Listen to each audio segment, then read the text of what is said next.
All right, chat. Welcome back. This is another Resident Evil should we play it video. So I have same as last time. I have a video on reasons why I would play it, like somebody thinks that it's good. I have a video about why I shouldn't play it. So somebody thinks it's bad. And then I have just like a general lore so that if I don't choose to play all of these games, I still know what's going on, sort of thing. Also, everybody say hi to Baby Sleepy.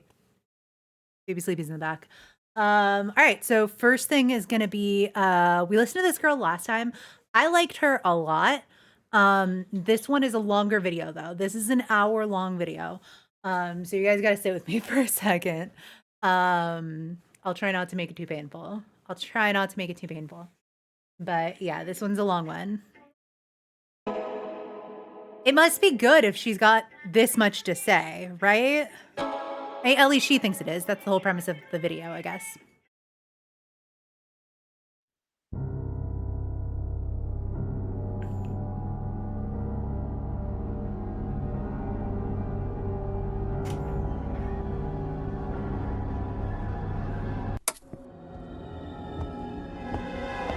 And this has a remaster, which means it's likely that I'll be able to play it, hopefully without using tank controls, because that's actually the first thing we should look at. Footsteps, those of survivors.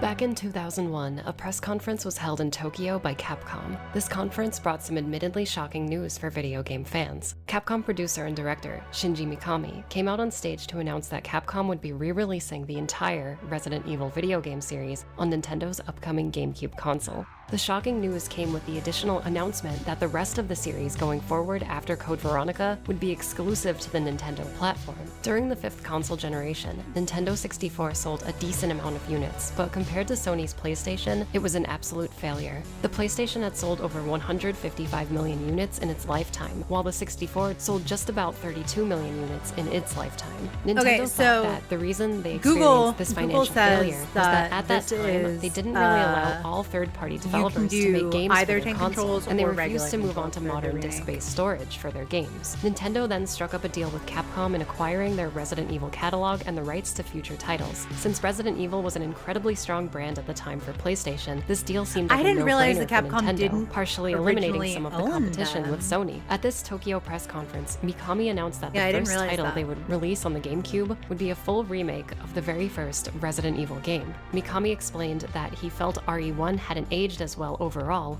like RE2, 3, and Code Veronica. With a remake in mind, Mikami believed that this updated version would be way more in line with his original vision than what they were able to accomplish on the PlayStation all of those years ago. The development of this remake began in 2001. Capcom Production Studio 4, the people behind Dino Crisis, would be developing this title with Shinji Mikami as director.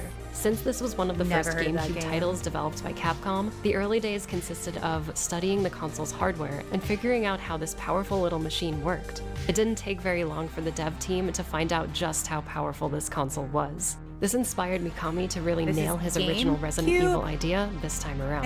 With this much more powerful hardware, the dev team would be able to do things with this game that were completely impossible in all other previous RE titles. At first, all of the environments were to be 3D rendered, like in Dino Crisis and Code Veronica. This ended up not working because the 3D environments the team had made were so ahead of their time graphically. It just wouldn't be possible to render all of this on the GameCube.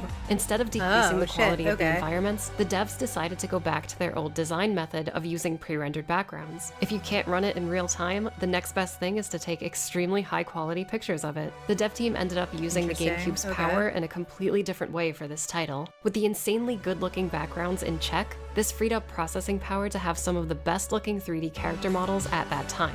Real life models were even brought in for reference in character creation. The idea of getting the most photorealistic look for this game was priority one. This idea of sticking to a photorealistic aesthetic also stretched into the game's environments. Not only does this title use pre-rendered backgrounds, but there are many effects layers that use things like particle effects and full motion video to create movement in every single environment. Originally, this game was only going to feature upgrades to the presentation and keep all of the same gameplay elements that players were familiar with in the original release. Believe it or not, but very close to the game's launch was when a lot of gameplay and environmental changes occurred.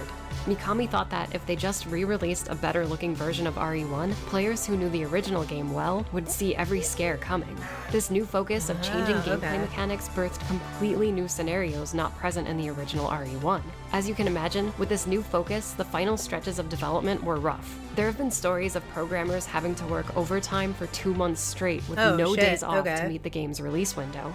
At certain points, Nintendo was contacted for assistance on system knowledge and graphics limitations. Eventually, all of the game's problems were solved in time, with an insane amount of work and dedication from Production Studio 4. Resident Evil Remake was made in 1 year and released on March 22nd, 2002. What we got out of this game was something truly amazing. Resident Evil Remake, or as it's known by fans as just Remake, is my favorite video game of all time. I'm extremely excited to talk about everything in this game. And now that we have the development history taken care of, let's take another lonely step back into the world of survival horror.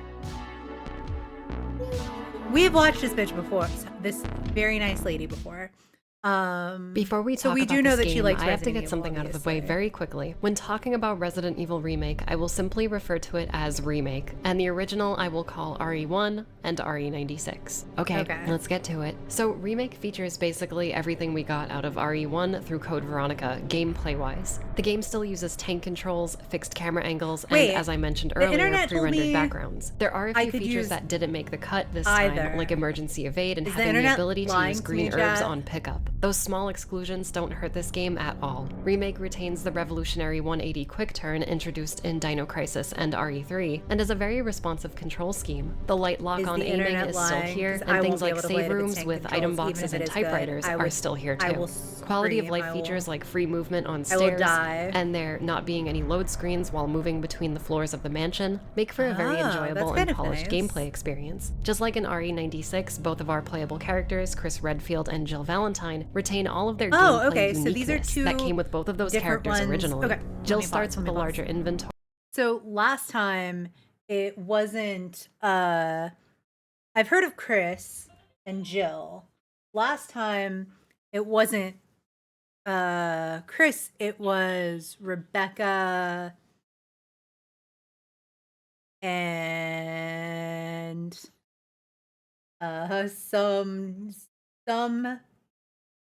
some man. Fuck, why can't my brain populate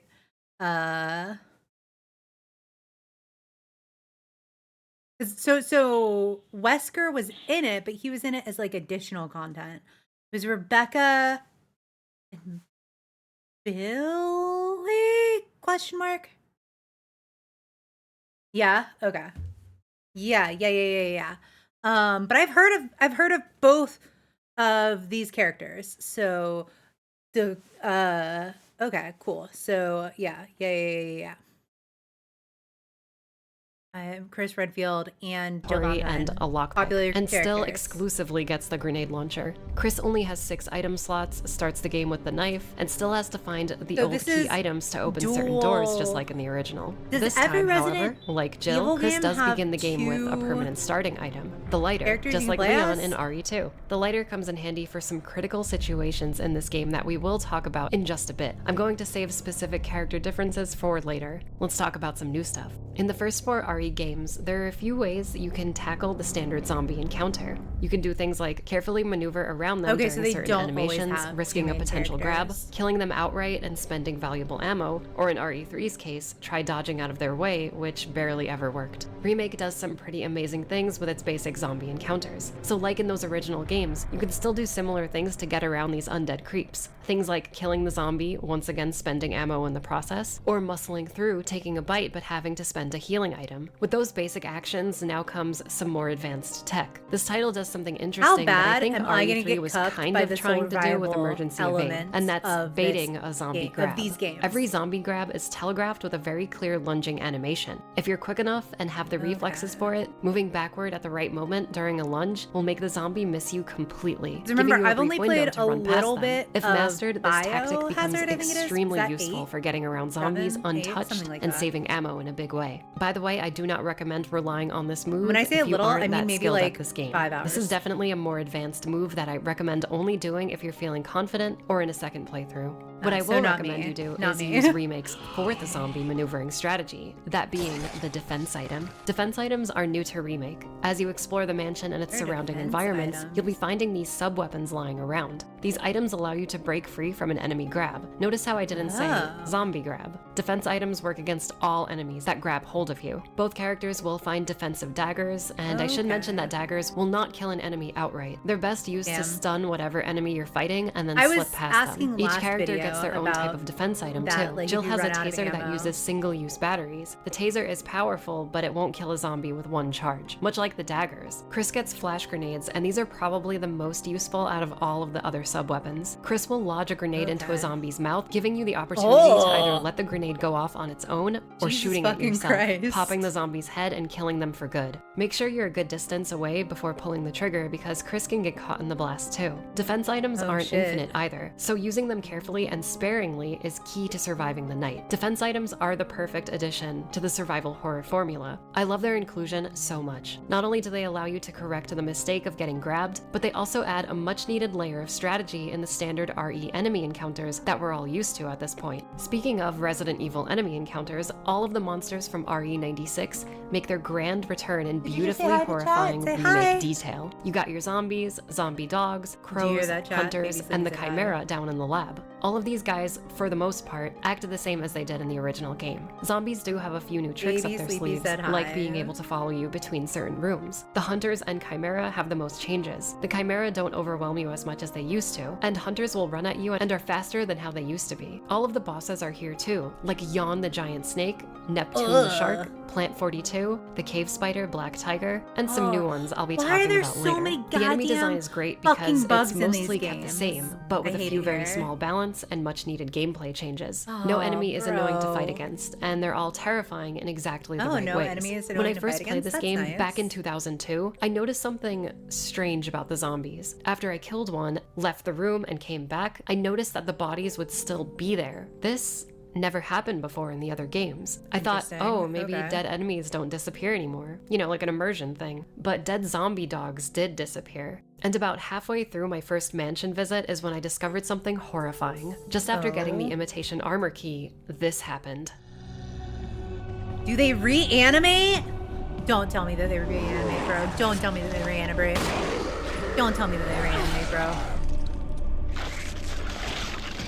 They fucking reanimate, don't they? Is this what she's about to tell me? Is this what she's about to tell me? Is this what she's about to tell me? I feel like this is what she's about to tell me, bro. That's gonna be fucking annoying, bro. Oh. Oh my god.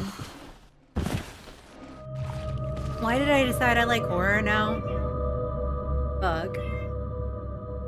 This, my friends, is a Crimson Head. So after killing a normal slow-walking zombie, an invisible clock begins to count down. See, a dead zombie is usually a good zombie, but in Remake's case, after a certain amount of time passes, whatever zombies you've killed will come back to life as horrifying, powerful, and very fast monsters. Crimson Heads have long, sharp claws that they use to swipe at you from a neutral or moving stance. These creatures can still grab and bite you as well, and their lunging grabs go way further than the standard zombie. Crimson Heads, in some cases, can even match your running speed, making for some pretty intense mini chases through the halls of the mansion. These guys are an incredibly overwhelming presence throughout the game. The one good thing about Crimson Heads is that because these creatures are basically super dead, dead times 2, they don't take a lot of damage before going down for good, making them more of a glass cannon type monster. This all might sound like an impossible threat to deal with, but thankfully there is a way to prevent Crimson Heads from waking up by burning their bodies. So early in the game, you'll find a memo talking about zombies coming back to life and how you have to either destroy their head or burn their body. Next to the memo is a canteen you can fill with kerosene. Using the fuel and a lighter together, you can burn downed zombies, removing them permanently. Burning zombies requires 2 item spaces if you play as Jill, since the lighter is treated as a regular item for her. This isn't the case for Chris because, as I mentioned earlier, his starting item is a lighter. So if you want to burn zombies, it's less of a hassle for Chris. I should also mention that using flame rounds with Jill's grenade launcher will also burn zombies on contact. So it's basically like a long-range projectile version of the lighter. I wouldn't recommend using your flame rounds on zombies though. They're best used on certain bosses later.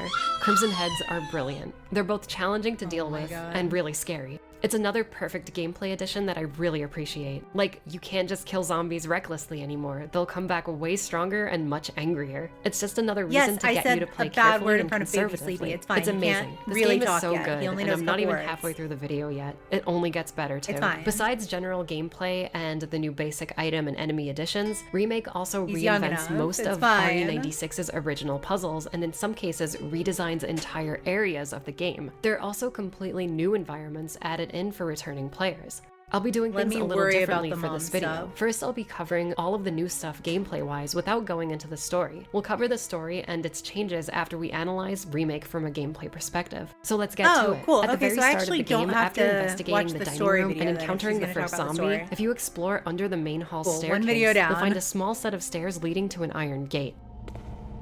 I don't know if you guys can hear the fucking beat drops in the background. Yeah, from you, buddy. We'll talk about what that is later. Everything that takes place after this is pretty much new content. If you play as Jill, the locked door leading to the L-shaped corridor in the art room is locked with a sword key. You might think that's normal, but in Remake, Jill's lockpick does not open sword key doors anymore. Jill has to find the sword key, just like Chris does. Returning to where you found Kenneth's corpse, you'll notice a brand new door next to the mangled body. This door leads to a new area, the West Wing stairwell. There's Google now. Heading up the stairs brings you to the mirrored hallway. This place might look new, but it's actually an upgraded version of the rough passage from RE96. I'm just gonna do a lot of Googling. At the end of the mirrored hallway, you find a golden arrow with a removable head. After getting back to the main hall, I remember not knowing where to go for a few minutes. After finally checking my map, I was blown away to find out that this decorative wall at the top of the stairs was actually a door. Stepping through it brought me to a new place not present in RE96, the mansion's graveyard. Using the arrowhead on one of the gravestones opens a secret passage that leads very far down into a crypt. A very spooky crypt.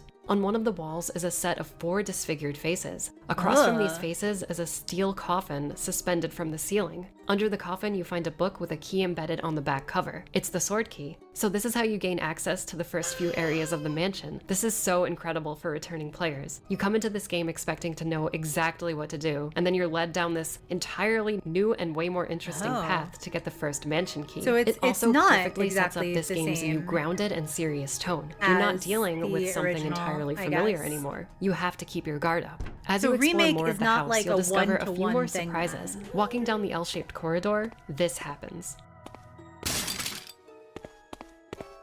Through the window? No. No doggies. After reaching the east wing and exploring the small library on the second floor, you find a few items that weren't here before. A dog whistle and a crumpled up memo. The file explains how one of the mansion's residents hid an item inside of a dog's collar around the West Wing's balcony. Not the dogs, Heading over there, we explore the new outdoors balcony. They didn't know Blowing better. the whistle summons 2 dogs, one of which has a collar containing a false key. This key is used in a room called Death's Passage, a brand new puzzle where if you take the armor key from this pedestal, a nightmare suit of armor with spinning blades comes hurtling towards you. Replacing the real key with the imitation key nets us the familiar armor key. Once again, a much better and more interesting way to get another one of the mansion's keys. At this point in the game, it's funny thinking back to RE96 and how basic a lot of that game was with how you acquired certain key items. I'm not saying it's bad, but it really feels like Remake was the true vision they were going for originally. After using the armor key and getting into the greenhouse, we use the chemical to destroy the mutated plant monster blocking our progress, just like in RE96. Here we find one of 4 death masks. So instead of finding 4 crests to get into the courtyard, we have to find 4 death masks that fit one of each of those faces in the crypt, which by the way, this happens when you slot in each mask.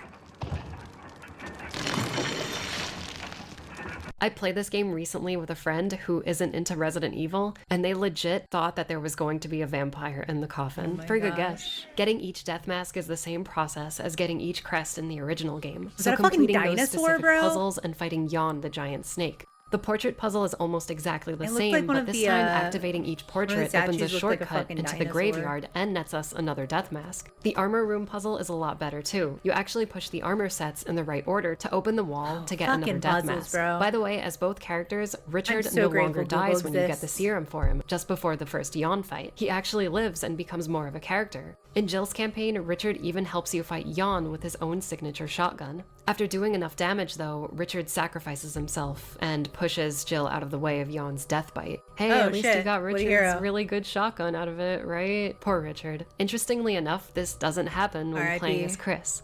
Anyway, once you get all of the death masks So, and you release the get to coffin, an choose ancient which zombie one of awakens them from probably a very long you slumber. play as. This is the Crimson Head Elder. The Elder is just a Crimson Head with more HP. It's a pretty straightforward boss fight. In the coffin, you find a crest that finally leads us to the I wonder courtyard. if I'm Heading through gonna the roof have a passage and preference. into the Is there garden really that shed, big we of a discover a very difference different room from between the RE1's two? shed. This time, there's an alternate path that leads to an outdoor forest area. I will talk more about this in the story section of the video. Let's jump ahead a bit. Remake's guardhouse is very similar to RE1's. You explore each room that will either contain a few zombies or giant spiders. The most notable change God, here fucking is the new and improved bugs, aqua man. ring. This is where we So, encounter Neptune and its baby sharks. And yeah, just So many, look at this like, horror place. games It's have bugs. way better than I RE1's wish they water didn't. tank room. If you play as Chris, this is where Richard dies. He once again jumps in front of the Oh, mouth wait, of so a it's giant just a monster, completely- saving Chris's life. Down Okay, here, we have pause, to do pause, this pause, pretty pause. intense puzzle where we So it's dead ass. Just like a completely different game based off of who you play as in whatever part of the game you're in. I think that's what I wasn't like getting really. I didn't like I understood that you could swap between characters, but I didn't understand, I guess really until like right now, that it like changes so much. I guess that's why people do multiple runs of it. I thought so. I know that there's different endings to like Resident Evil games. That's like a well talked about thing. So I knew people replayed it on like New Game Plus or whatever because maybe they didn't get like the ending that they wanted or something. But I guess that I didn't really comprehend, like, I guess again, just how different everything is. That's crazy. That's a lot of extra work to do when you're making something. That's crazy, dude. I mean, it's super cool, but like, yeah, that's crazy. That's crazy. Okay, sick. We have to drain the aqua ring, but Neptune is trying to smash through the glass of the control room that we're currently in. Hitting the switches and resetting the room's pressure in the right order finally drains the outside ring. This part is very intense. The robotic voice constantly reminding you Oh how God, much a pressure fucking the room can timer? take before collapsing gonna in on be- you, while a gonna be nightmare shark is trying to get at you, stressing. is extremely nerve-wracking. It is honestly amazing what they did with this incredibly basic Oh, area fuck from me, the man. original game. It's 100% redesigned. The only things the two areas have in common are the shark and the water. After draining the aqua ring, we head down to its bottom level. Here, amongst the chaotic and cluttered scenery, we have to pick up a key that is dangerously close to Neptune. As we try to grab the key, Neptune springs back to life and slams into the platform we're standing on, dropping the key into the water right next to the creature. Neptune Hitting the is the platform's shark? generator switch overloads the generator itself.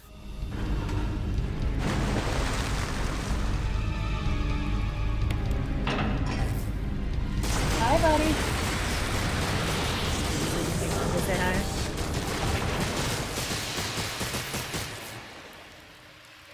Man, that was really shocking. After frying the shark and grabbing the key, we head back to the guardhouse. As you'd expect, the Plant 42 boss is next. As Jill, you can choose to fight the boss or create V-jolts and bypass it just like before. Plant 42, like a lot of things in this What? game, is way better than its original counterpart. This time, the room you fight the monster in has 2 floors. It shoots acid down from up above you and swings its tentacles wildly. If you go up to the second Ugh. floor, be careful because the tentacles can knock you down, inflicting a ton of damage. The original Plant 42, in my opinion, never looked like a plant. It looked like a weird alien to me. So this redesign makes more sense and looks amazing. The bulb opening Yeah, that's exposing cool. the core is gross too. After defeating 42, you get the helmet key and head back to the mansion. Just like RE96, this is where the hunters come into play, and you clean up whatever puzzles and objectives are left Okay, the over here. hunters. On your second visit, the room where you'd fight Yon 2 is completely different. This time, it's Oh, a puzzle God. where the walls are closing in on you, and you have to push this statue So into many its proper puzzles, place to bro. deactivate the walls. Even though the purpose of this room is different, the hole I in never the floor realized that there was Yon gonna be makes so from many the original puzzles. game is still here. Dropping into the hole leads us to the Jesus kitchen. Christ. No terrible director's cut music this time. We use the lift to get up to the elevator Chat, corridor, where we when I grab go the through and battery play for the these, courtyard's lift. you're Heading gonna have back to to help me, Death's 'cause I'm Passage, fucking we open the dumb. helmet key door there and find ourselves on the new second floor of the library.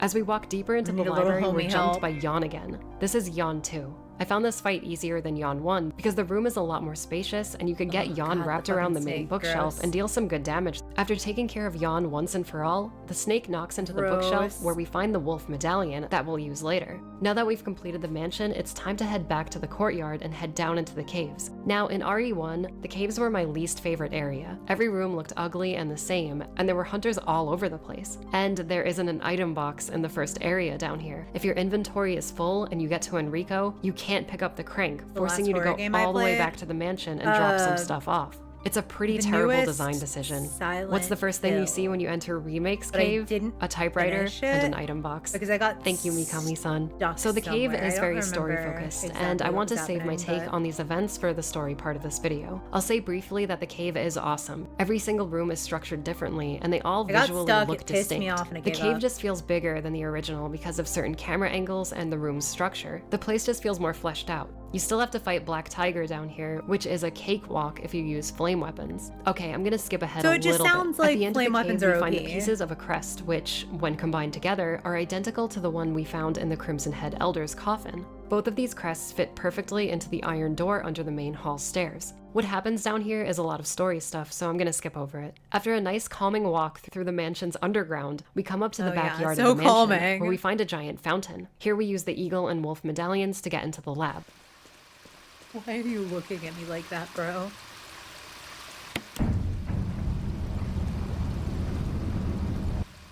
Oh wait, hold on a minute.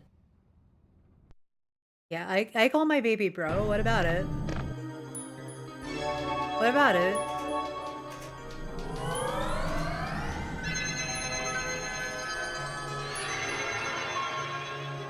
You know, the Umbrella Corporation's website is kinda weird. They can really do with a redesign. Speaking of websites, I've been in the mood to make myself a channel website for a while now. Thanks to Squarespace, I can finally do that in a simple, the ad accessible, and portion. fun way. Ad With portion Squarespace, of you this can create your video, very own guys. website. By selecting one of the many fully Don't forget to go customizable to templates, you can Squarespace. easily create a site about basically whatever you want. Squarespace Want to create has a been around personal for blog fucking or ever. I sell a imagine there's product gotta or be a something better way to do special like your this, art? right? How about some merch?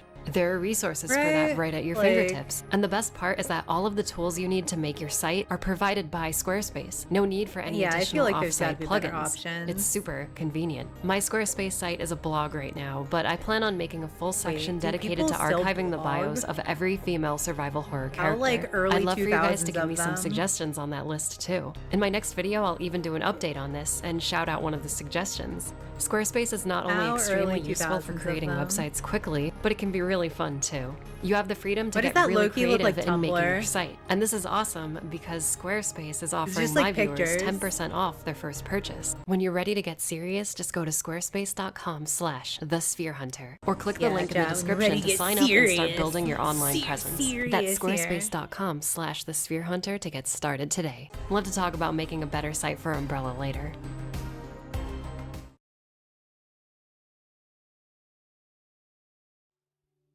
Alright, add over. We're back in. Lock in, chat. Man, I wish we were on PS3. We wouldn't need to switch discs at all. The lab in does Remake is that visually mean? amazing and extremely Switch atmospheric. I thought the lab in discs. RE2 did a really great job at making you feel small and overwhelmed by its mystery. Remake's lab makes you feel like you're in this tight, disgusting, forgotten place. It's so gross down here, and that's totally reflected in its enemies and environments. There are plenty of zombies down here like in the original game, but this time the zombies in the main O-shaped hallway don't respawn. I never liked that about RE96's lab. It always felt unfair coming out of a room and then instantly being grabbed by a zombie. The X-ray puzzle is still here, but gives you a different code for the computer to unlock the lab's doors. The most notable thing about Remake's lab is how you have to restore this place's power. So in the original game, when you went into the power maze room, all you had to do was hit a switch to restore the power. In Remake, you have to take this fuel supply capsule, fill it up in a different room, and then set it back in the power maze. The only problem with this capsule is that while it's in your inventory, if you run or get hit, the force generated from these actions will ignite the fuel, blowing you up in the process. So you have to walk back to the power maze carefully, and it's like one of the most intense parts of this entire game. Please make sure you kill every chimera in the power maze before walking this bomb back to its source. You'll thank me later. After resetting the power and activating the elevator, we head down deeper into the lab, and just like before, are confronted by Wesker. This time you actually enter the room with your partner character, then the cutscene plays out. Instead of Wesker awkwardly meeting you outside of his lab. After revealing Tyrant in this insanely beautiful cutscene, Wesker is either killed or knocked out by his own creation. Just like before, Tyrant Oh, that's not Wesker. That's his. Okay, so okay. Last time it was complicated whether Wesker was good or bad. Right? Or is everybody gaslighting me? Like what is the situation?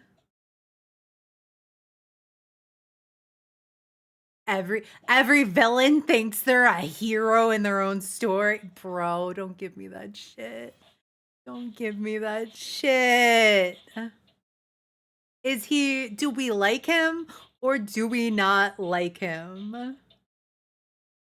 That is the question. Yeah, that is, do we like him or do we not like him?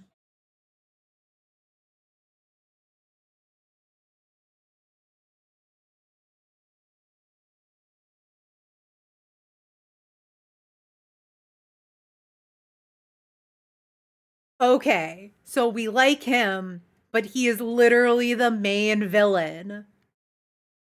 What the fuck, guys? I feel so confused because last game they were like, well, you can use him to shoot lasers out of your eyes.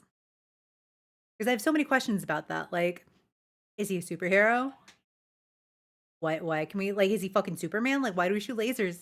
Is he Cyclops? Like, where did the lasers go? He's a scientist. So he scienced himself some fucking eyeball lasers? I mean, you know what? Fair enough. Fair enough.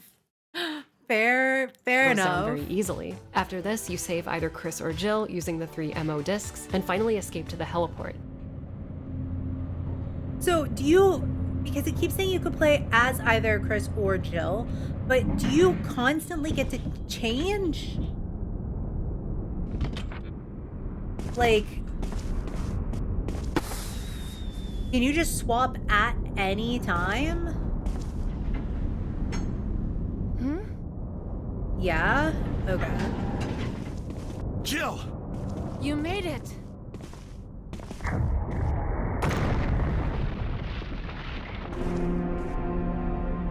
I swear, I'm gonna get to play these games and you guys will have lied to me, like, half the time of watching this.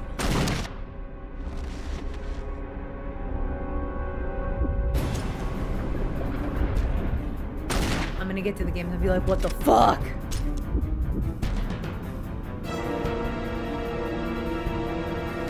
This time you actually have a partner if you've saved all of your fellow officers throughout the game. Tyrant is way more difficult here than in the original game. He takes more damage, and even when Brad drops you the rocket launcher, this can happen. And Tyrant is Wesker's, like, Frankenstein, right? Kill it, whatever it is! That's like the situation here. if I'm like following. Okay. Looks like you'll need a second one. Eat this.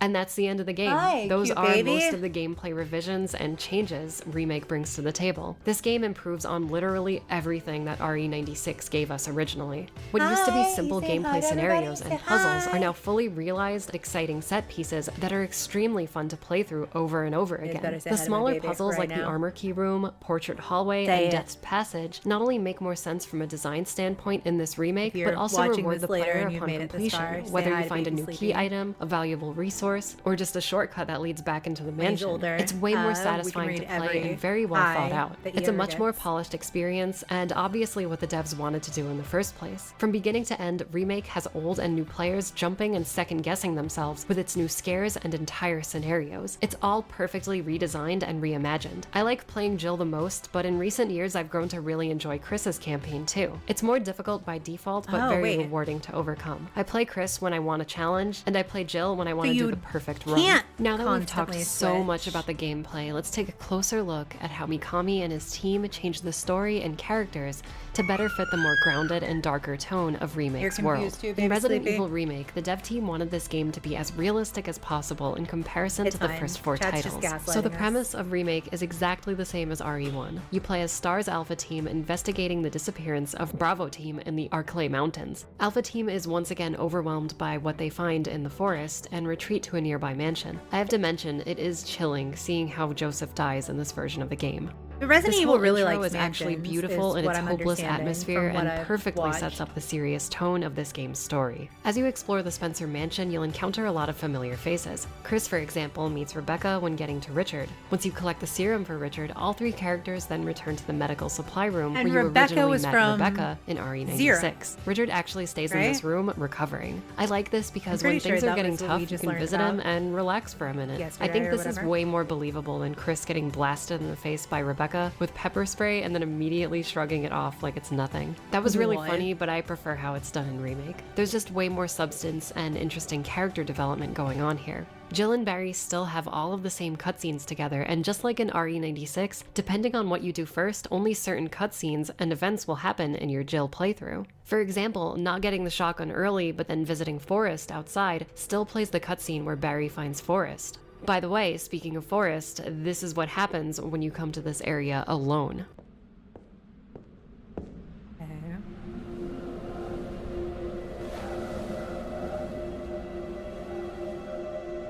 No.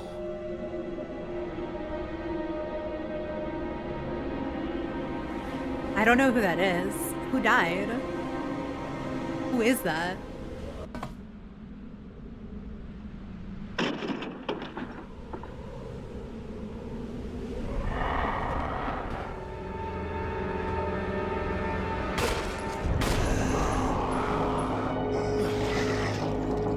I'm sure I should be distressed about it, but I just don't know who it is. So I don't know how upset I should be.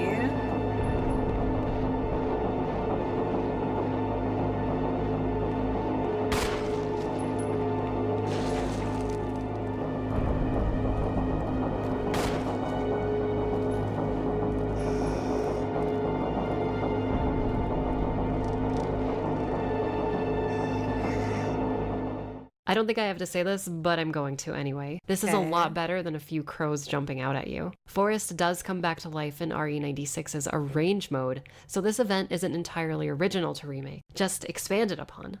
Forrest is a unique zombie, sporting a legit quick turn, like the STARS members, unusual speed, and a lunging grab that goes farther than any other zombie in the game, named the including zombie Crimson Heads, Forrest? believe it or not. It's Like interesting to point Forrest out that Gump? Jill appears on the cover of this game, and I personally think that her story feels like the canon story for Remake. Jill and Barry's Okay, constant so interactions through the course of the plays game feels a Jill little more then if I fleshed play out than this. Chris and Rebecca's adventure. I think a lot of that has to do with Barry being available more to assist the player in a lot of situations, but I also think his and Jill's interactions are very thank you good. for the When you follow. play Jill, it just feels like you're getting more of a story out of this title. When playing as Chris, it definitely feels like a second playthrough. You know, the type of thing where the game just lets you play more without the interruptions. Both campaigns are really good for those reasons, but as I said, I prefer the story you're getting out of Jill's game more. One of my favorite things about this game is its incredible amount of subtlety. Sorry, There is some really I'm locked great in, but thank you for the follow. I'm Sleepy of Sleepysplanet, Twitch's first and foremost pegging enthusiast and hot mom, and I'm learning about Resident Evil and what Resident Evil games I should play. I am already pretty locked in on wanting to play the new one, even though I have only played a few hours of Resident Evil Biohazard. I've recently gotten into horror because I used to think that I didn't like it, because I get really, really scared. But I don't know. I don't know if it was like having a baby that changed it, or if I just like nutted up, or like what the case is. But I have come to realize that I actually really like the adrenaline rush of being scared. So I'm gonna try it. I'm mostly at this point just scared of all the goddamn fucking puzzles, because I am not a puzzle girl. I'm not good at them, but luckily I expect the internet to be able to help me with that. Yeah, thanks for the follow. Hope to see you around. of moments in the story. One of my favorite optional scenes is after you find the pool of blood in the dining room. If you try talking to Barry again, this is how the scene plays out. Sorry, there's also baby Sleepy in the background. Barry. When I say I'm a hot mom, I mean that like literally, like I have a human child.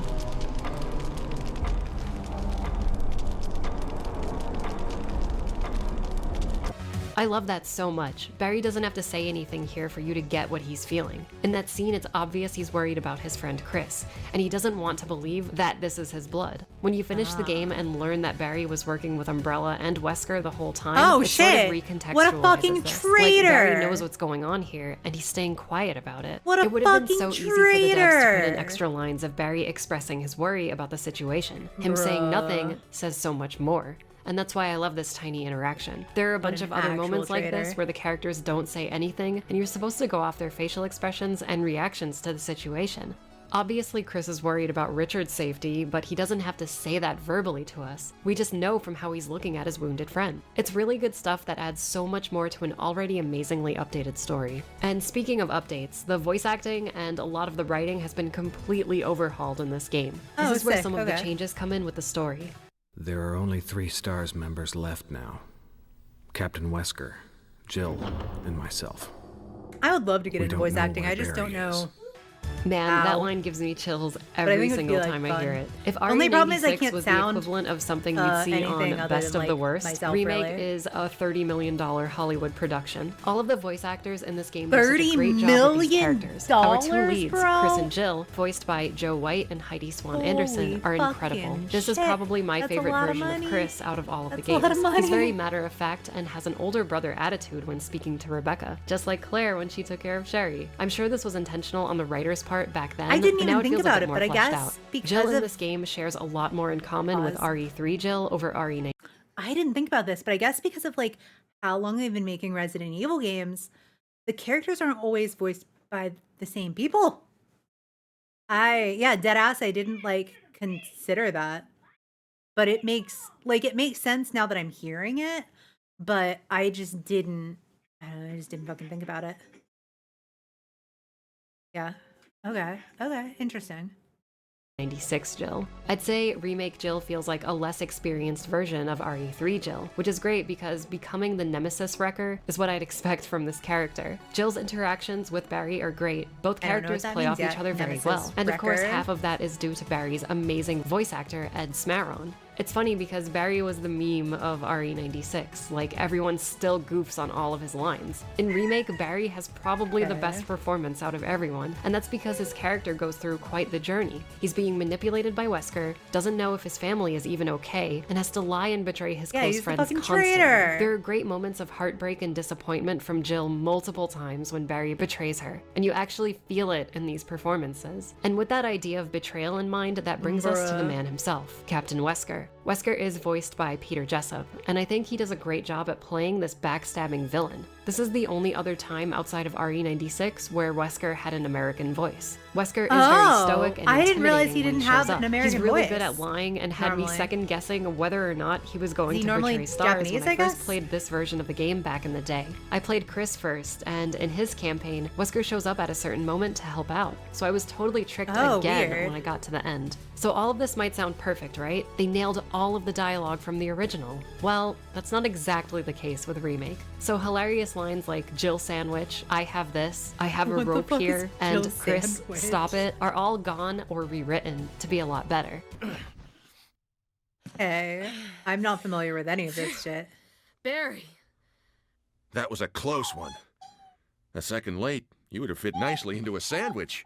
So Oh. for most of the game, the voice acting Yeah, is that's amazing, not but great. something weird happens when you reach the lab. And unfortunately, I had to give up my lovely members of STARS. Okay. You killed them with your own dirty hands.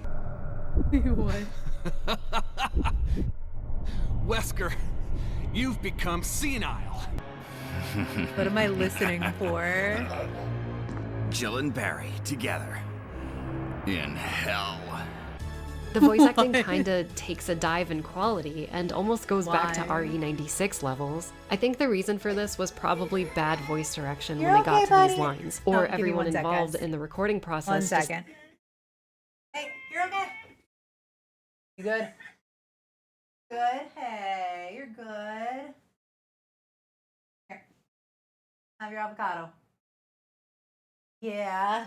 He's fine. Baby is fine. Another moment of demanding you say hello to baby Sleepy.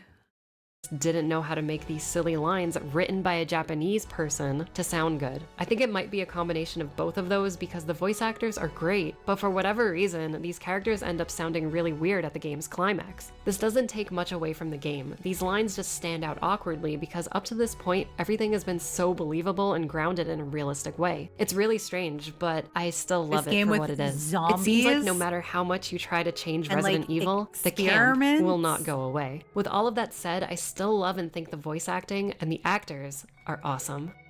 There's one more thing we need to talk about with Remake's story, and this is actually exclusive content for this version of the game. Oh, okay. In my gameplay analysis section, I skipped a few parts as to not spoil what I'm about to tell you. What I'm talking about is the story of Lisa Trevor. So let's go back to that iron gate under the stairs in the main hall. That curious moaning sound stuck out in my mind every minute I spent exploring the mansion on my first visit. When we get to the garden shed, there's an entirely new path here. Stepping through this door brings us outside. On this dark and muddy path, we get a staticky call from one of our comrades over the radio.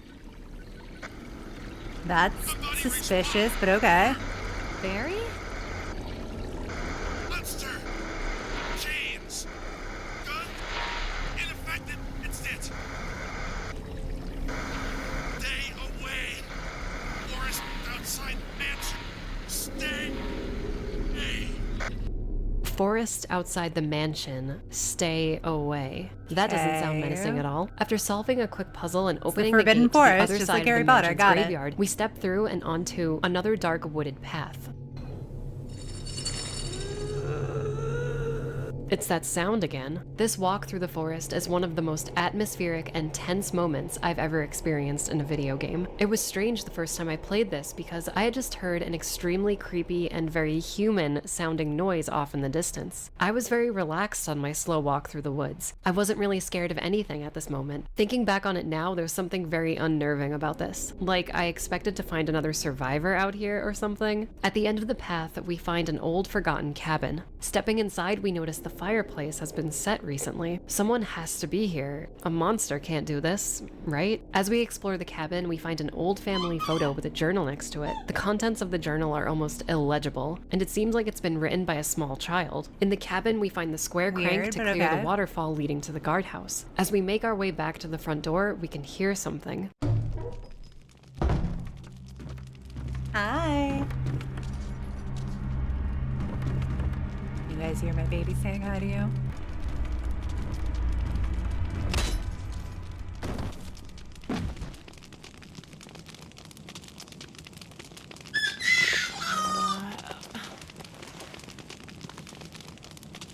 very excited.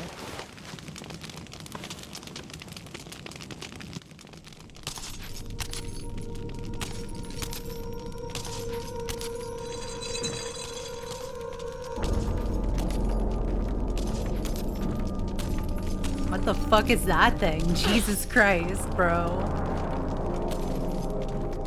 What is that foreskin looking motherfucker? What was that When I first scream? met Lisa, I was legitimately terrified. I couldn't believe what I was seeing. This is clearly a mutated human, but not fully mutated. Like there's a person in there still. I tried my best to get past the Oh, monster, shit. but she clipped me on the way out, doing an incredible amount of damage. I made it out and ran back through the forest to the garden shed. Just a few minutes earlier, I was expecting to find anything than what I'd just seen. My nice little forest walk turned into fearful sprinting.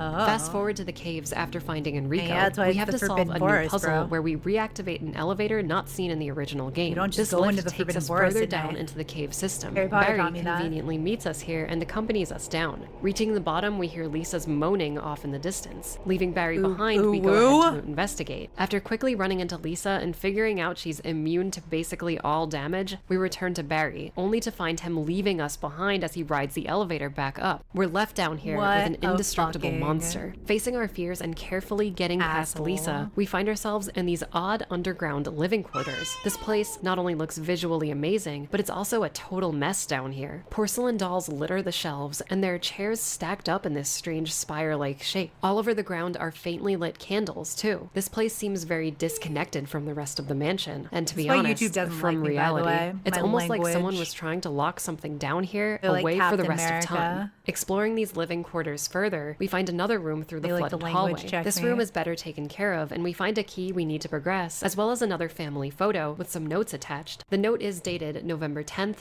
1967, and it details administering the progenitor virus to a few different test subjects. The names included are Lisa and Jessica, and we learn that this Jessica person didn't survive these tests. The rest of the journal pages describe a sad story of Lisa looking for her mother after the tests. Lisa survived the progenitor virus, but her mother Jessica didn't. Lisa talks about Okay. finding her mother's face and attaching it to her own body, but it's not really her mother. She thinks her real mom is trapped Ew. inside of a box in a deep, that's kinda dark nasty. place. Returning to the gate under the main hall stairs, we finally head through and see what's down here. We find a secret underground passage that brings us to a very strange altar with what seems like a bottomless pit down below. We also find Barry down here and...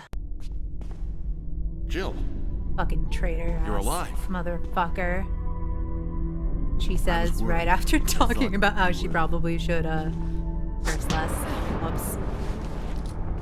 Start talking. calm Whoops. down. I didn't want to do it. Believe me, I can explain. Don't lie to me. It's just habit, guys. It's gonna be real bad once my baby can talk. Then I'm gonna have to really work on it.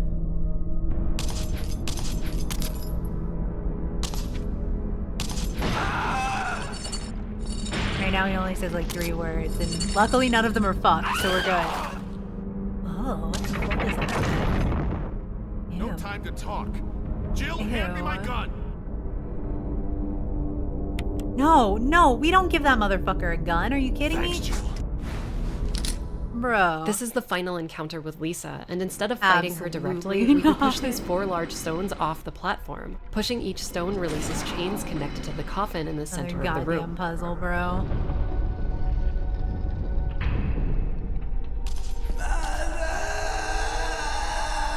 I'm gonna be fucking suffering with puzzles.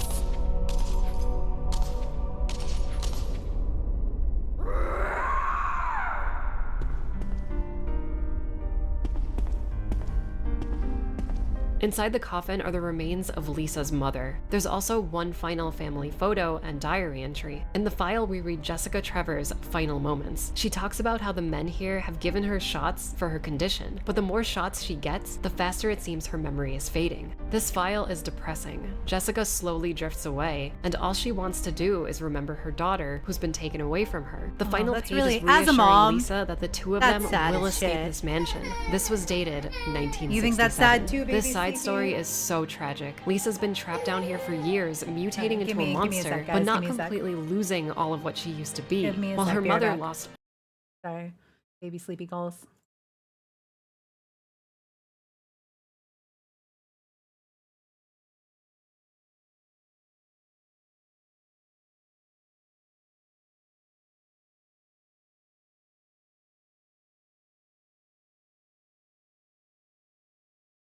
Sorry about that, guys. Baby comes first. Baby comes first. But we're good. We're good. We're good. All of her memory before dying, Lisa can't really die and has to live with the trauma of what Umbrella did to her and her family on repeat. It's so terrible and makes you hate the Umbrella Corporation that much more. Umbrella's At least the bad we were guys, able to finally obviously. lay Lisa to rest and reunite her I don't with know her a ton mother. about them I hope yet. you guys understand why Except I that wanted they do, to like, tell this story separately. experiments? It's amazingly well integrated into the main story as well as the gameplay. Your first interaction with Lisa is interesting enough to get you invested in the game's optional files. And it also makes some of the older ones you've previously acquired make more sense, now that you know who Lisa is. I don't know The only all other about it. creature we've dealt with like this was William Birkin, but he infected himself out of greed and hatred. Lisa is a victim of circumstance. Lisa could have just been a cool new monster design that you fight throughout the game, but she ends up being so much more thanks to the great writing on the developer's part. Big shoutouts to all of the writing staff on Remake. You guys did a fantastic job with this game overall, and particularly with Lisa Trevor. Okay. The final thing we have to talk about with Remake is important to why its scares, world, and atmosphere are so effective, and that's its stunning presentation. This game came out 17 years ago and still looks better than a lot of modern games. I mean, it was the best looking game when it came out, and I want to say ever since it's come out. This is all thanks to, like I said at the start, the developers using classic pre-rendered backgrounds for the game world. Now, of course, some of the 3D assets have aged a little less gracefully as the pre-rendered stuff. Face models look great, but don't animate as well as they should, and there are definitely jagged edges around 3D models in some areas of the game. These downsides aren't really noticeable though, unless you're consciously looking for this kind of stuff. I personally think this game is still one of the best looking video games thanks to overall amazing art direction. Lighting and shadow play a big role in the visual presentation, and as I said earlier, particle effects and FMV layers are used in tandem with the backgrounds to create Again, like, okay. Maybe this is just me being, like I said, like, privileged or like picky or like any of that shit because I didn't play games growing up. This is not one of, like, just from this video at least, this is not one of the best looking games I've ever seen. Are you fucking kidding me right now? Like, go ahead and glaze Capcom if you want, man. But this probably isn't even, and maybe this is just the monster hunter in me, but like, if we're talking about beautiful games, Monster Hunter World, hello. Monster Hunter Wilds, now that I can actually like see it and run it well and stuff, hello. Like, yeah, this is not like one of the best looking games of all time. This isn't even one of the best looking Capcom games. Like, I don't care if that's like fucking hater ass shit for me, but like, I stand on business, man. That's glazing this game a little. That's your nostalgia talking.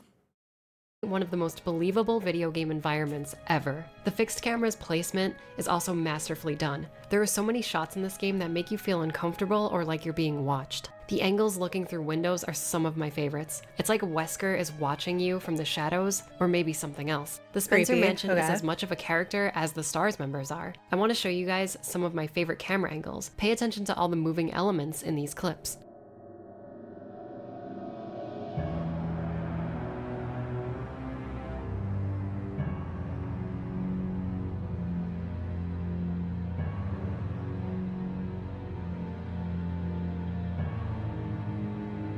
Yeah, these clips are not selling her argument the way she thinks they are.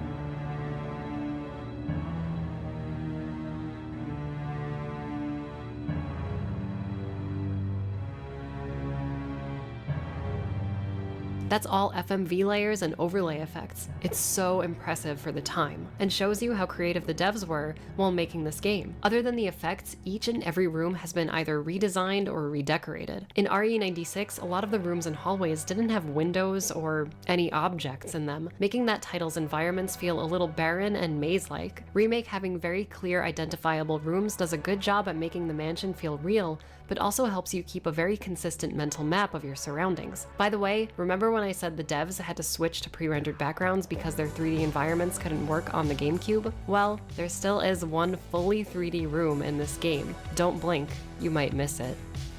Okay.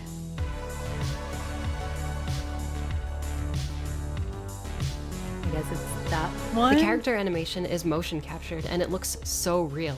There are so many little details that I love. So- Chris and Jill having different running and walking animations. I'm such a fucking bitch, bro. So real. Looks so like a real fucking snake, bro. I'm dead. What the fuck? What the fuck? That's cap. I don't even know, man. Like I said, I think we're at the portion of the video where we're just glazing it. Like, absolutely. With the pistol is a really nice touch. It makes it feel like these characters have had different firearms training. And of course, like in RE3, both characters hold all of the guns correctly. No more pointing deadly weapons at the ground right next to their feet. Also, there are a few scenes where you can see the characters practicing good trigger discipline. It makes sense because they're cops. It's all so good, and I love it so much. The visuals aren't the only thing that sell this game's believability. The sound design is top-notch, whether it be the squishing, disgusting footsteps of a nearby zombie, a hunter screaming in your face, or just the sounds your gun makes. It all sounds amazing. The gunfire especially sounds loud and impactful when fired inside. There isn't much music playing like in some of the other titles, but what's here is very good. It really seems like the music has been carefully placed in each part of the game that makes the most sense. There are full rooms and hallways where you'll hear nothing but ambient noise until something comes crashing through a window. A lot of the tracks from the original release of RE96 Sound design, have I been believe, is remade, great. but there are mainly new tracks to keep you on the edge of your seat. The pieces of music in the east and west wings of the mansion's second floor are so haunting, and they actually change when you come back to the mansion on your second visit. Returning tracks like Rebecca's and Wesker's themes sound great remade, and of course, one of the best save room tracks of all time is in this game. Resident Evil Remake isn't just an amazing graphical update, Who but remembers honestly the saving best room survival tracks? horror game ever made. From start to finish, you're getting an extremely polished gameplay experience, better told story, and new and refined takes on classic scenarios, puzzles, and monsters. If you haven't played this game yet and you consider yourself a fan of survival horror or Resident Evil, please go play it. There hasn't been a better survival horror game than this since it released. I am not kidding about that. The gameplay experience you're getting out of Remake is the most consistent survival horror title of all time. If you want to play Remake, you have a bunch of options. all time? You've got the GameCube version, which in my opinion is the best. It's the purest form of Remake, and I just love playing it with a GameCube controller. Seriously, that little monster is the most comfortable controller to use on classic Resident Evil games. There's also a Wii port, which is just the GameCube version with cleaner resolution. An HD remaster was released a few years ago, and that version introduces quality of life changes for people who aren't fans of tank controls. That's right, the HD version that's has the traditional question. analog control. Okay, sick. So yes, you have no excuse not to play this game anymore. That's the what I HD was version wondering. does suffer from some pretty bad looking pre-rendered backgrounds because, unfortunately, Capcom lost the source code for this game and had to salvage whatever assets they could, resulting in some ugly backgrounds in later parts of the game. There is a slight remedy to this problem though in the form of the upscale background PC mod in development now. This mod cleans up a lot of the poor quality backgrounds on the PC version. By the way, Remake HD on PC also runs at 60 FPS, and it looks breathtaking. Whatever version you decide to play, you won't regret it. Once again, Shinji Mikami and his team at Capcom Production Studio 4 did a perfect job with this title. It's not only my favorite video game, but the last perfect survival horror title, in my opinion. Remake is what happens when some of the most creative, smart, and talented designers, artists, and storytellers in the video game industry come together to create something we're getting a little bit of timeless. bias The fact here. this thing was made Little the way it was, bit of it bias. basically being crunched out of the door in a little over 1 year is incredible to think about. That just goes to show you what a team with a real vision is willing to do to get survival horror perfected.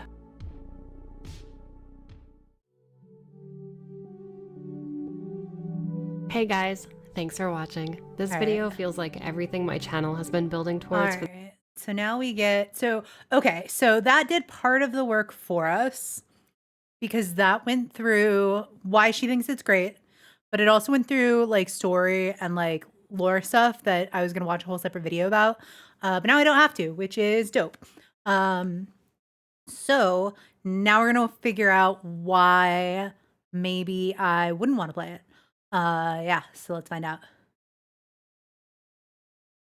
Announcement of Resident Evil 9, I thought it would be nice to go ahead and revisit the first game, and I've got to say, cool. This guy Resident is Evil 1 is an talking about this shit for the same reason that I'm reacting to but it. here's the catch.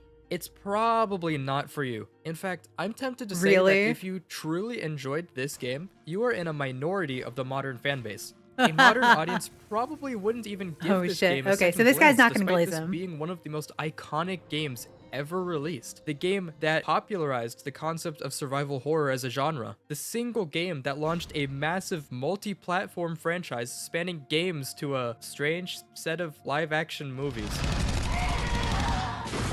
Oh The yeah, I've sleeper never hit seen based a on Resident original Evil characters movie. from the online Are they? asymmetric Should I multiplayer watch? survival Wait, horror okay. game developed by Behavior. Are they worth watching? For obviously for reasons not associated with the hot main character. So I'm pretty sure Mila Jovovich is in it. But like, is it actually worth watching?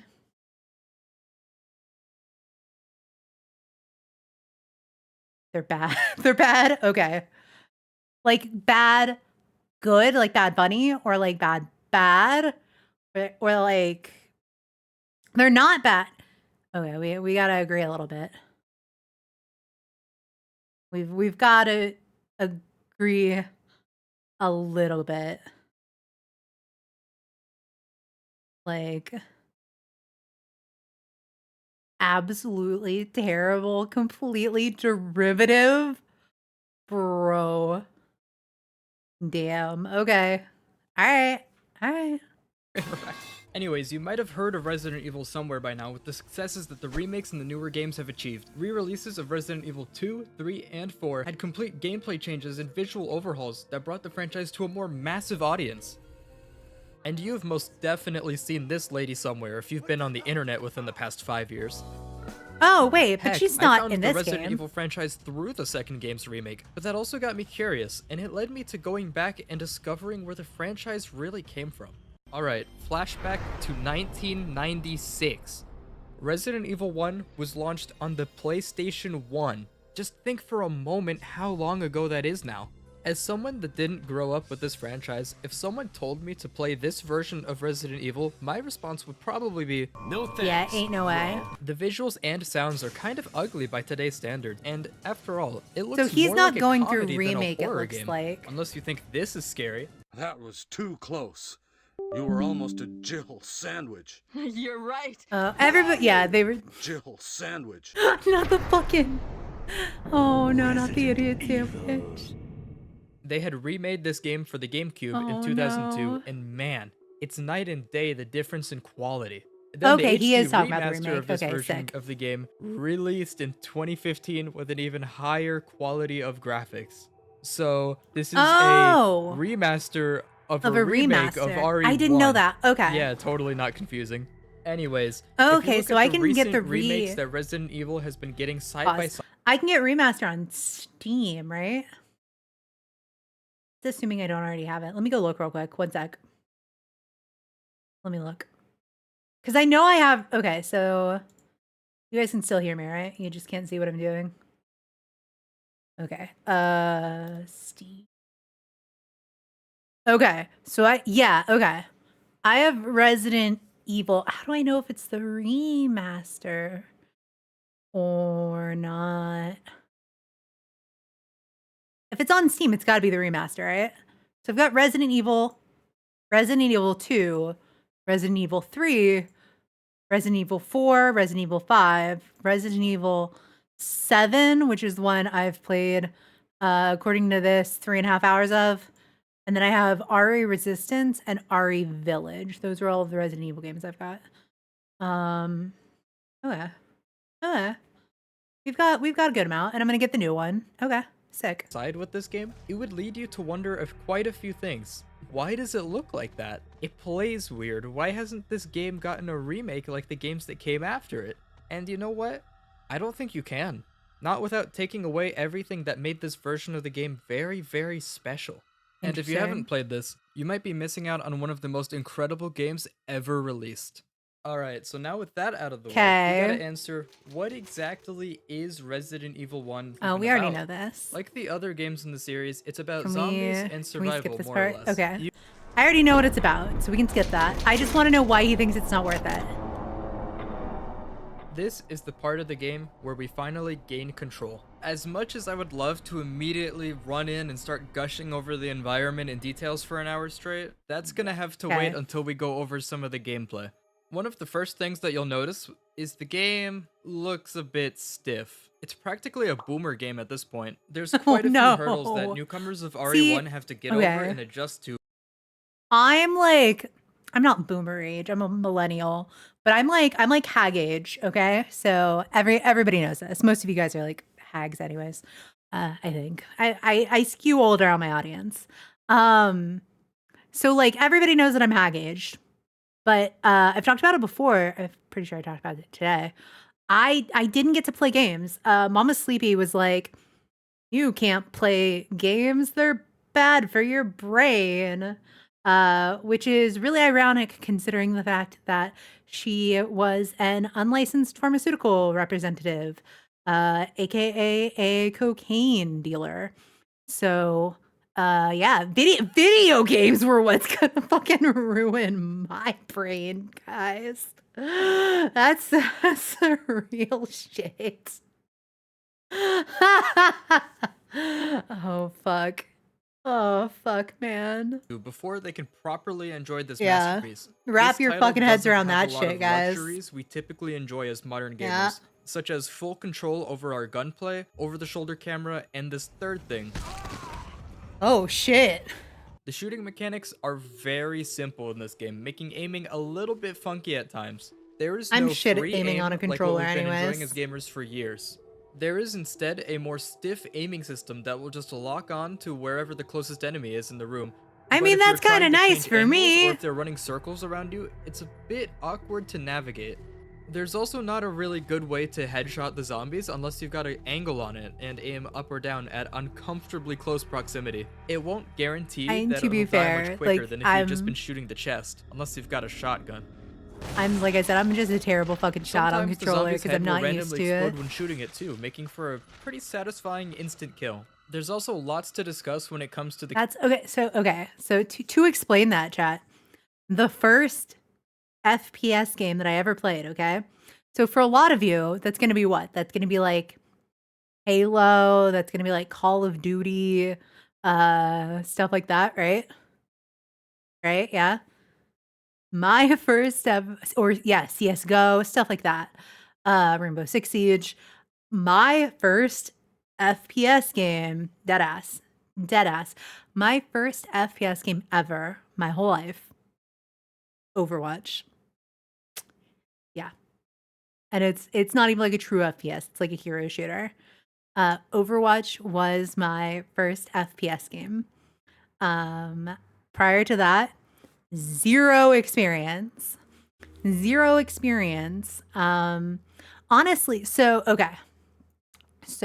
with like my gaming history, so to speak, or whatever, I didn't start gaming until so traditionally I was like a tabletop gamer. So I played Magic the Gathering for like 2 decades. I've played D&D for 2 decades.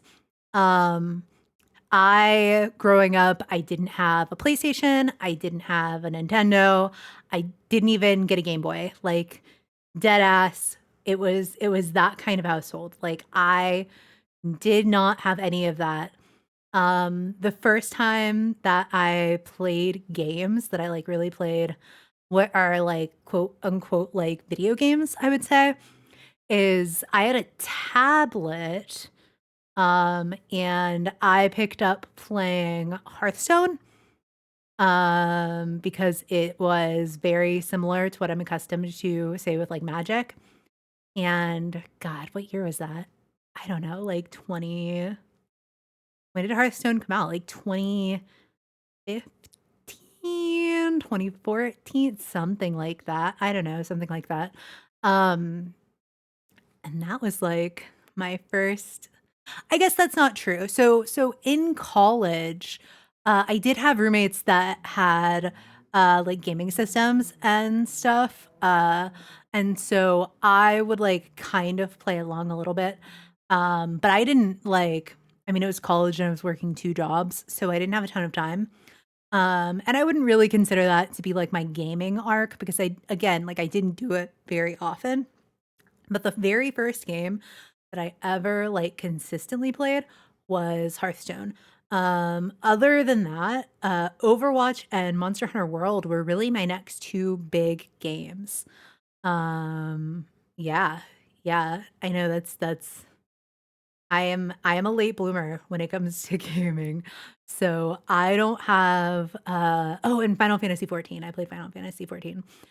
So I don't have like a lot of the experience that other people my age have with gaming and stuff, and that means that things like aiming with a controller are going to be a lot harder on me because I have just never really had to do it. Even the games that I do play on controller, I'm not aiming with it, so it's yeah, it's a little bit different.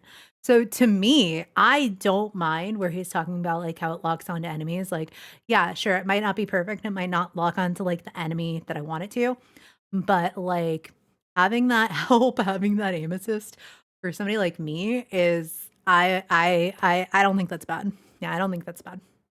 Camera. First of all, you have 0 control over the camera in this game. It works by having Oh, fixed fuck. preset locations in the room based on where you're standing in it. Sometimes That when the I angles didn't switch, it realize. hurts your brain figuring out which way you're supposed to be moving Oh, or where shit. you are anymore. Not to mention the camera I didn't actively realize. lies to you. It hides things off screen, leading to many moments like this. Oh shit. Although I in think most she talked instances, about you can it. actually just use sound to try. I think the other video talked about it, but she was glazing the game so hard that I didn't like really realize what that meant. That's gonna suck. I'm not gonna like that. Yeah, I'm not gonna like that. Okay. Okay. And tell where something is. So Look, onto we're one of doing the pros last and cons. big I can't hurdles play we'll talk all of about the is a games, feature guys. or lack of a feature that probably I have too many will be in games the coming way up to of some play. players enjoying this game. There is no autosave in this game. The newer Resident Evil games have this, but here there are no checkpoints for completing a Bro. section or boss fight. All you can do is manually save at these little typewriters you'll find scattered Oh, around that's the map. But annoying. that as well has another restriction. That's annoying. Typewriters can only be used when you have an ink ribbon, which takes a slot in your already cramped inventory. What? It is an item with limited That quantity that you have to very find while nice looting or by girl finding did another not tell us typewriter. that. Players are more or less I've gotta forced stop to saying save bitch sparingly to people I ensure don't you know. never run out of saves. Of course, I call my friends experienced bitch all the players time. I'm won't like, really have an issue with bitch. it, but new ones that don't know I their can't do way that to around the women I don't mansion, know. like the back of Leon's cake, would have a much harder time with this one. Wait a second. Pause. Harder time with this one. Wait. Did I not back that up enough? Wait a second. Or less forced to save sparingly Wait a to second, ensure you wait a never second, run wait out a of second. saves. Of course, experienced players Wait a won't really second. have an issue with it, but new ones that don't Wait know a their second, way wait a around the second, wait a mansion, second. like the back of Leon's cave. Hey, yo. Hey, yo. Is this why we play these games? Wait a second. Is this the reason to play these games, guys? Because is that a real control? Please, somebody tell me that's a real controller. For the love of God, please tell me that there's actually a fucking Leon Kennedy ass controller. Is that real? Is this real? Not real. Damn. Damn. Cause I mean, as Twitch's first and foremost pegging enthusiast, I have thoughts on cake. I am a cake fan. I am a cake eater. I am a cake connoisseur, I have strong thoughts. Strong thoughts. Jake would have a much harder time with this one. Forgetting to save or dying after making a lot of progress can be absolutely devastating. Even in my replay of the game for this video, I ended up losing about half an hour's worth of progress after completing a huge section because I just straight up forgot to save, and I made a stupid mistake that set me back about half an hour. Wait. When was the last time I saved? Bruh. You gotta make sure if you're playing this game, you don't forget to save, because that can be so crushing. Okay. This game definitely does give out enough ink ribbons over time, but those who are careless and save too frequently will be punished for it. The inventory as well is a Bro said, save often, and then bro said, well, don't save too often because you can only save so many times with your ink ribbons. Make it make sense. Make it make sense. struggle. You really have to budget what you're picking up. There are way more items than you could ever dream of carrying at once, so frequent trips to the item box are a must. It can be really frustrating to complete a section and then realize you don't have enough space to pick up the last item that you need. So inventory management can definitely be frustrating for new players. Oh no. Now hold up. Now that we've gotten through all that, I know it sounds like I'm a hater, but that is so far from the truth. I have come to truly appreciate and adore these decisions. They force the player to think a little, really observe your surroundings, think about what do you really need to bring with you. I adore the decision to have fixed camera angles throughout the game instead of a traditional over-the-shoulder camera. While I do have my gripes with how specific areas function or look, for the most part it gives the game such a unique vibe that is literally impossible to replicate in other games. Yeah, let's think about it like this. When was the last time you played a third-person shooter game that doesn't have a traditional over-the-shoulder perspective? Of course, the normal perspective is fine. I don't play a lot of shooters, as we discussed. But I feel that the fixed camera angles add more than they take away from the game. It gives a whole cinematic feel to the camera's positioning and some of the angles that it takes. It's almost like you're watching a cheesy horror movie, which it kind of feels like at times, but that's part of the Resident Evil charm. I fuck with that though. My my best friends and I used to have a bad movie night club. So we used to these are my best friends that I met playing Magic the Gathering. And we're still best friends now. We've been best friends for over a decade now. Probably like 12 years if my math is right. And we used to watch we would pick like a theme or something, okay? And we would pick 2 movies for that theme. And they were always like, I guess I shouldn't say they were always bad movies, but we tried to keep it like pretty campy. Whether the movie was like good or bad, we tried to keep it pretty campy and on theme and stuff. The best or the worst theme is one night we did musicals, and so we watched Repo the Genetic Opera, which I love. I think that's great. Like, is it campy? Yes.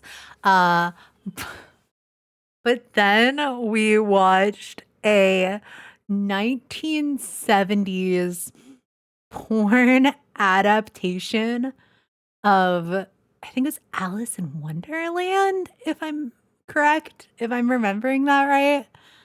And like there's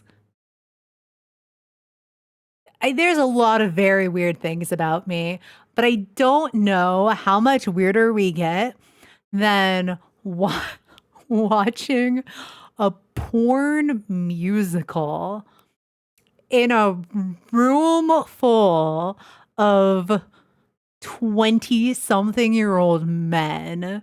Like, don't get me wrong. Like, nobody was getting off to like this musical adaptation of this. But it's like when you tell people this story, when you like talk about this, people are like, Sleepy, you did what? You did what? Huh? Like it's like a thing. Yeah. Yeah. But yeah, all of that is just to say that if this game plays out like a shitty like B or C movie horror film, then I'm probably gonna like it because I have a lot of experience at watching like C tier movies and laughing. Our entire thing is that we like riff tracked it. So we would just like watch the movies, drink alcohol, and make fun of them. Like, yeah, it was just like a thing. Yeah, you had to be there, chat. You had to be there to like understand, okay? It's not weird. Don't make it weird. Don't make it weird. Chris, stop! No!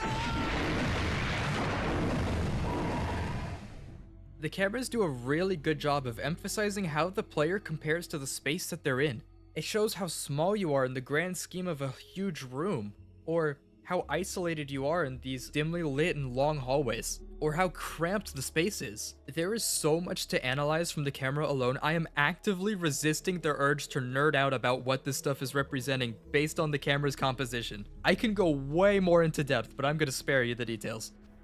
The big three key parts of Resident Evil's identity is exploration, puzzles, and survival. You'll end up exploring and unlocking new areas of the map, full of new enemies and key items that you'll need to solve certain puzzles. The reward for all of these puzzles is almost always a new item or a way to access more of the map, which leads to a real I was gonna say, physical you feeling also, of I'm pretty sure, progression just as you have make to do your the way puzzles to get through the The map game. starts off small, but before you know it, you'll have the entire mansion and the surrounding property unlocked. The devs don't exactly hold your hand the entire time, however. This all takes place During in a my mansion. replay of this game, granted it's Is it? been literally 5 How many years hours since my is this last game? playthrough, I found myself hitting dead ends for where to go next for some periods of time. But there isn't anything in this game that'll leave you needing to research quantum mechanics for the next 4 hours. There's always some kind of hint in the puzzles in the rooms so as not to make it totally unfair. You just have to be a bit observant. Oh, I guess it's like 10 to 15 hours for gameplay for this game. That's not bad. This game does not disappoint when it comes to setting up locations by just playing with our senses. Yeah, that's not The bad. distant banging on windows, the eerie sound of a clock echoing within this dining room, the So the unnerving sound design is silence good. before That's it gets important. broken by thunder and your footsteps. Especially the with sound horror. design team was working hard for every penny in this Yeah, game. The muted especially with colors horror, of that's the super mansion important. as well contribute to this looming sense of dread around every corner. There's also very little dialogue in this game as a whole. Most of the time, your character is a silent protagonist outside of the cutscenes. It really plays into the sense that you are completely alone out here except for the occasional encounter with your teammates, or the few surviving members of Bravo Team. I don't want you to think that this is the scariest game of all time or anything. In fact, I think the horror was actually done much better in Resident Evil 7. Oh, that's one that I've played a Survival few and hours horror of. are two elements that are finely balanced in order to create tension. You are thrown into this huge space with nothing but a weak pistol with very limited ammo and a near useless knife. The zombies are also love tanky that for because of me. the lack of good weapons in the early game. Ammo, inventory space, and healing items are all sparse, leading to this Hate that, feeling thanks. of powerlessness, which is a good thing. In horror games, What do you if mean can that's a fight good back thing? with very little problem, then you have no reason to be scared of the encounters. I wanna be You OP. are not some I'll kind of just fucking super murder soldier. everybody. At least in this game. Oh. Wait, You're what? just a human thrown into the situation that you really should not be in. Enemies are all incredibly dangerous in cramped spaces, and healing is Bro. limited to the herbs you find around, adding that much more danger and emphasis on every encounter. Although the regular And you can't zombie save is that most certainly the often. most common enemy, they're slow and lurk around the mansion. Generally not a big threat, assuming you're in a large room. Close quarters, however, even one zombie can be exceptionally dangerous, and especially without the right You can weapons. just fucking run, and though, after you right? knock them down, they might not even be dead. On rare occasions, they will fake it and grab you when you least expect it. The zombies also have a unique Gross. mechanic where if their corpses are left on the ground for a long period of time, they can evolve. to Yeah, you turn gotta into burn these 'em. Crimson zombies. These ones will sprint at you gotta burn 'em. relentlessly when you approach them, making surviving an encounter with them pretty challenging considering the slow movement and Yeah, you gotta burn clunky 'em. aiming. I Something you remember can that do girl to saying prevent it. the zombies from coming back is to either A, blow their head up with a lucky shot, or B, burn the corpse with a lighter and some kerosene after you knock them down. The game also throws more enemy types to the player to keep things interesting as we I progress, should really write but that I'll down. keep them a bit of a surprise for you guys in case you decide to play. After exploring new sections, players will find an incredible sense of relief when coming across the ever iconic safe rooms. The gentle music and the safety are a nice change of pace from the dangerous outside. There is always a typewriter and an item box in the safe rooms, so you can save Okay, and that's reorganize nice. before heading back out for some more. Or you can just chill in here to enjoy the music and peace of mind. It's gotta be one of the most memorable feelings coming across one after being lost and at low health for a while. Sweet relief. In the inevitable event that this game were to be remade like the other games in the series, I feel like It's it would already be very hard been to capture the remade vibes that made and this special in the remastered. first place. RE1 is absolutely a game that many people would probably turn the other way and never pick up nowadays. It doesn't exactly appeal to a very modern audience, but despite some of I its mean, it shortcomings, appeals I feel whenever that a it new game really comes out, does right? hold up People as might one want of to the play most through the unique series. experiences you can ever get out of gaming. I have yet to play something that feels anywhere close to the same vibe as this. While the story is simple and is nothing that'll blow you out of the water, the experience itself sets it apart from anything else in the industry, but you'll never be able to capture the lightning on the bottle that is Resident Evil. Okay. If you've managed to make it to this point in the video, you're a real one, and I Honestly, this dude didn't like, I don't know, he didn't do a good enough job at like selling me on not playing it. Either that or the girl with the nice voice just did too good of a job on selling me. Plus, it's like, it's the first one. I have to play the first one, right? Like, I at least have to try to play the first one, right? Like, yeah. Yeah. All right, chat. Well, I'm gonna go get ready to put baby Sleepy to bed. I will see you guys later. We'll go through Resident Evil 2 tomorrow. Yeah. Oh yeah. Also, stream will probably be high on life, like game wise, because the next High on Life is coming out. I want to say next week. We'll be back to Monster Hunter after that. I just the games always seemed like fun. I own the first one, but I've never played it. So what better time to play it than when the new game is coming out, just like the Resident Evil games here, which we'll end up playing after we play the new one. But yeah, see you guys later. Have a great night.